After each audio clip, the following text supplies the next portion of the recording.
Walter, you want to sell yourself or sell the water? Myself. Sell the water. Sell the water? Sell the water. That doesn't have as much value as me, sir. Sell the water. Okay, sir, this water here, I wouldn't sell it over me. However, since you asked me, I will. This water here is very good for you. Has a lot of nutrients in it as well. However, at the same time, this water can be or not be important to you. You know anything about bees? Not particularly, sir. I just bought this property in Nashville, and bees are swarming the property, creating honey. Honey's running down the post at the office. And they wrote me and said, hey, we have a serious problem with honeybees. And then they didn't tell me what the solution is. What can you do for me, man? I can do a number of things, You sound like a robot, dude, when you talk to me. Can you do sales, Jared? No. You look like a good guy, but everybody in here has been a good guy so far, except for the first 2 people I cut this morning that were probably criminals. Now might be a good time to try to save yourself. I mean, a bee makes more sounds than you do right now. Okay, currently, sir, I am developing my skills in sales. However, We did a personality profile on you. Walter needs help with problem solving. What do I do about those bees? first we need to research how to get rid of bees. And secondly, in It regard says that he exudes ego strength and self-confidence. Do you see it? How much money did you make last month? $120. $30 a week is what you made last month. Yes, sir. How much money do I you want mean, to if make? you go to McDonald's 3 times, you're broke. Doing the 10x rule, I really would like to make 100,000. Yeah. My goal. Why 100,000, dude? Done. I get paid. You don't have whatever it takes. Not this team. Okay, thank you. Good luck to you, all right? Thank you. Okay. Good luck to you, man. This is what every company in America is going through. We get worn out looking at resumes, so we end up hiring Walter. And then nobody shows up. All right, guys, we're here in the McLaren, man, by the water, and it's chilling, you feel me? And, you know, the video going around with Grant Cardone and myself, I just want to talk about it real quick because, honestly, man, people take my videos and they run these narratives and they don't know the full story. So I'm going to give you guys the full breakdown. So that video was 5 years old, right? 4 years, 6 years, something like that. It was a while ago, right? That's when I first came to America. And I was working at a call center, making like, I think, between $8 to $9 an hour at AT&T, all the way in Boca Raton. And if you guys know, Boca Raton to Pembroke Pines is quite a drive, because I used to live in Pines. And I was trying to figure out a way I could like make more money. And I read all his books. I read Seller Be Sold. I read on Closer Survival Guide, the white one. I watched all his videos, and I was like, bro, like this guy has stuff in order. Like I could learn so much from him because obviously, if he's that much in the frame of success, real estate where I want to be, and he has definitely that charisma, I want to be around that to learn to better myself. So he had a show going on called Whatever It Takes, and the show basically was you trying to go through these trials and tribulations to be a part of his team. And it included like running, a questionnaire, being interrogated, selling the water, selling yourself, stuff like that. And it was a good show, honestly, because it was very cutthroat, very to the point, no playing around, and I respect that, So I applied, I got accepted, and I think I'm in season 2 of it. I'm gonna put, well, if you're watching this video, you watch, the first clip of me anyway in it. So it's a little bit longer. I didn't last very long in the season because obviously, I got kicked out the third or second scene with the water. But great show nonetheless. And guys, I have no hate towards Grant Cardone. However, let me explain though. That day, it hurt, man. Imagine like you've been watching somebody, for years, man, when it came up, before they even blew up with sales training, all that stuff. You finally get to meet them, and they say that you're worthless, you're not worth anything. So it was tough, man. After that whole debacle video before this, I sat in my car. I was like, bro, like I came to America to win, and it wasn't easy because that to me was a blow in the gut. Like, damn, like I'm worthless. I'm not worth anything. No company's gonna want to hire me. And I was like, well, I'm skinny, not really in shape. I don't have a lot of money. I was broke, really broke back then, like terribly broke.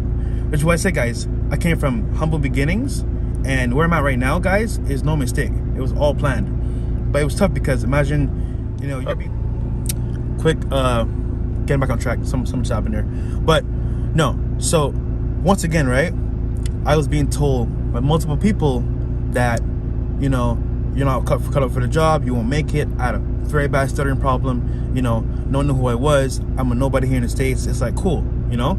I took it to the chin, you know, took it to the gut. But the last straw was when Grant Cardone told me, you're worthless, you know, you're too much of a nice guy. And it's like, you know, he was right. I was too nice. I wasn't goal oriented. I knew what I wanted, but I wasn't putting in the work and the steps to get there. And after that day, man, I had to think about, you know, Walter, what do you want to do here? Are you here to play around and be this nice guy to everybody, or do you want to make things happen and be successful? And I'm not gonna lie, guys, that shit hurt, man. Like, and look, I have no issues with Grant Cardone. He's an awesome guy, awesome author, father, you know, successful entrepreneur. But he told me the truth, man. The truth hurts, you know. So that day, I couldn't sell the water. I want to sell myself, and you know, he told me no.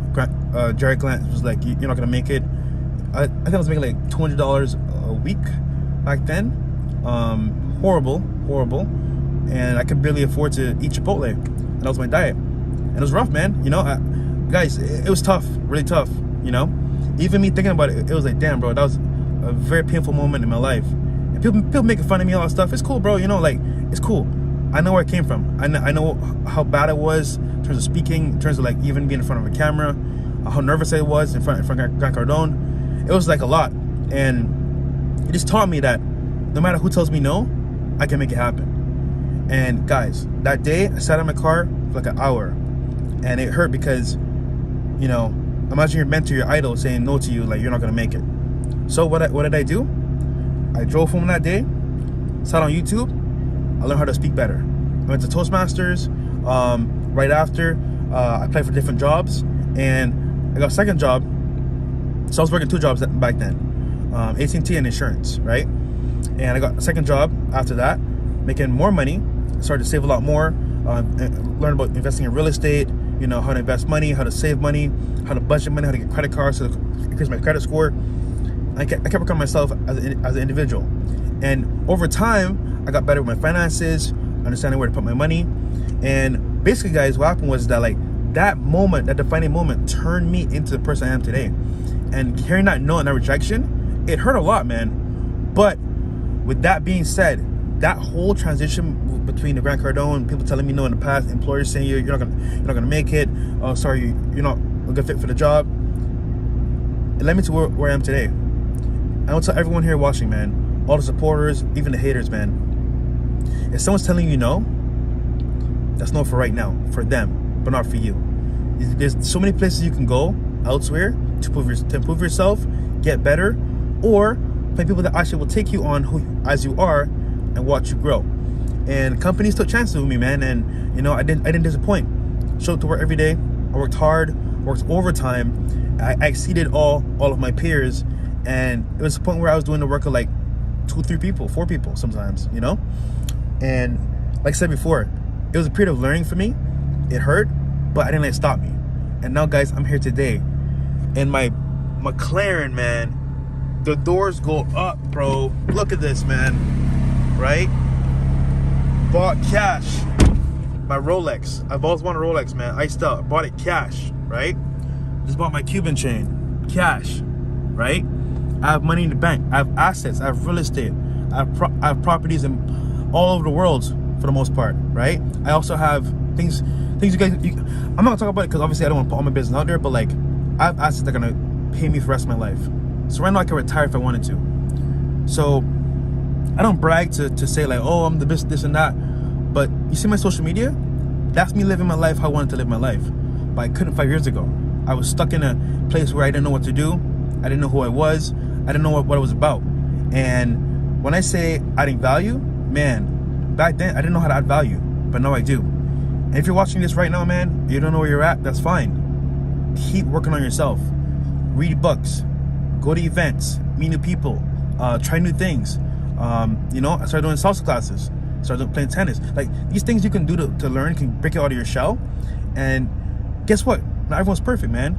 Like, no one's perfect 100%. I still got things I gotta work on, even my speech some more, you know. I'm not the best speaker, but guess what?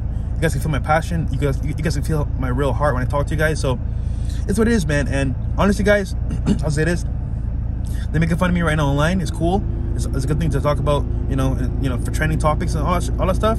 But at the end of the day, man, I know where I'm going. I know what I'm doing, and I'm gonna write a book, man. Because everything I'm doing right now, I've actually figured out how to become viral, how people talk about me. But at the same time, right, I figured out how to use the system to my advantage. And also, guys, when it comes to networking, like, you may not be the most, I want to say, successful person in your group, but if you're humble enough to learn and be under somebody, you can learn certain things, and that can take you to the next level. So, guys, long story short, when I got Grant Cardone's show, it wasn't like the best experience in terms of like me getting what I want, but I learned a lot. I worked on myself, and now I'm here today talking to you guys on YouTube. And you guys have seen some of my growth, some of you haven't, but this is me, man. It is what it is. So, guys, catch you later. Good talk, man. Stay fresh and stay humble. Shout out to y'all in the chat. And once again, guys, PO Box is down below. Check out the Fresh Fit podcast. We're gonna have Michael Blackson on Thursday, so check it out soon. Peace, guys. Later.